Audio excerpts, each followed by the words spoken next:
Bienvenue dans cette nouvelle émission qui s'ajoute à Imaginator et les choses à savoir. Décidément, ça s'arrête pas en ce moment, vous allez très vite comprendre le concept et j'espère que ça vous plaira. Quand on regarde l'armure d'Iron Man, ça vend du rêve. Tirer des missiles, voler, avoir une force surhumaine. Malgré toutes les avancées scientifiques, elle ne reste encore qu'un rêve. Et on va voir ensemble si créer une armure telle qu'elle est réalisable avec nos propres moyens.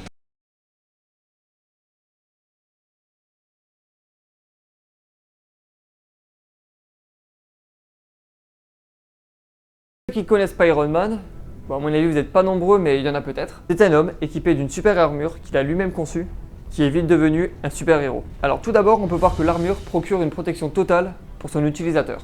Tony peut se prendre un missile et tomber de plusieurs centaines de mètres, il est toujours en vie. Et c'est là qu'apparaît la première problématique. Un corps humain ne peut pas supporter de tels chocs, même en considérant que l'armure est la même. Les organes vont subir une décélération trop rapide et le résultat sera juste catastrophique. Même si l'armure demeure intacte, le corps à l'intérieur, lui, sera embouilli. Pour ce qui est de la résistance, on sait d'après les films que l'armure est composée d'un alliage entre du titane et de l'or. Les chercheurs ont reproduit cet alliage et ont affirmé que le résultat est 4 fois plus solide que le titane. Plutôt étonnant, surtout que l'or n'est pas connu pour sa solidité. Le problème c'est que l'or est assez rare et très cher. Les chercheurs se sont rapidement basés sur le titane seulement. On va partir du principe que l'armure fabriquée serait en titane, dans cet exemple. Imaginons qu'on lui tire dessus. L'armure ne va pas dévier la balle, comme dans les films, mais va plutôt servir de gilet pare-balles. Elle absorberait l'énergie cinétique que la balle dégage en la répartissant sur l'ensemble de l'armure. Et cela afin de mieux absorber le choc et de diminuer le pouvoir de pénétration de la balle. Même si la balle ne pénètre pas l'armure, entre la déformation du titane et l'onde de choc, les résultats seraient catastrophiques une fois de plus pour le corps. Le problème c'est que le titane est loin d'être indestructible. Et même avec une épaisseur de 4 mm, des armes de gros calibre pourraient facilement la transpercer. Autre point important, la résistance à la chaleur. Le titane offre une très bonne résistance à la corrosion et à la chaleur. Sa température de fusion est de 1668 degrés.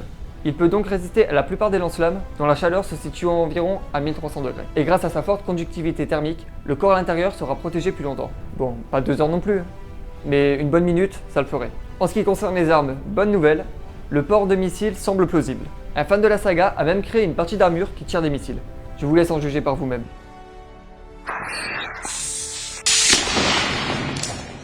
Ah ben voilà, un truc de possible au moins, ça c'est cool. Mec, t'as oublié la chaleur?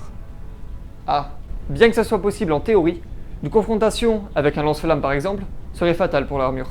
L'élévation de la température activerait les missiles qui exploseraient au sein de l'armure. On va attaquer le dernier point, l'armure doit être capable de voler. Dans les films, il a placé des systèmes de propulsion au niveau de ses pieds et de ses paumes de main, et est capable d'arriver à des vitesses supersoniques. En réalité, ce serait vraiment compliqué de faire voler une armure comme ça, parce qu'il faudrait une quantité astronomique d'énergie. Car ne l'oublions pas, le réacteur Arc qui fait marcher l'armure d'Iron Man est de la pure science-fiction. Préparez-vous, on va partir sur de jolis calculs. Pour faire décoller un Rafale d'environ 20 000 kg pendant 1 heure, il faut compter 6400 litres de kérosène.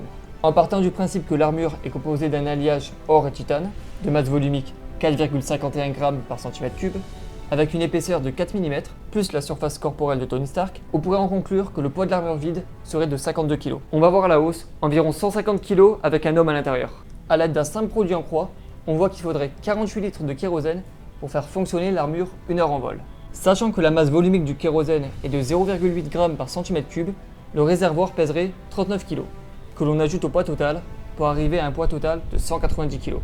Au final, il faudrait donc 61 litres de kérosène, un gros réservoir, et tout ça pour 1 heure de vol. Et donc au final, on a quoi? Alors bon, on peut clairement oublier cette armure. Aujourd'hui, on serait plutôt capable de créer cette armure, le Mark I.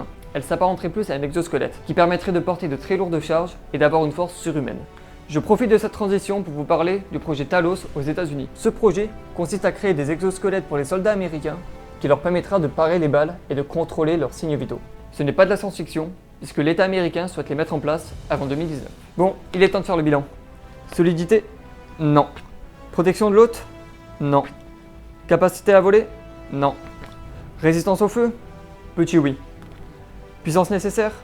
Non. Bon. Bah désolé, mais l'armure d'Iron Man, c'est pas pour maintenant. Voilà, j'espère que vous avez apprécié cette nouvelle émission.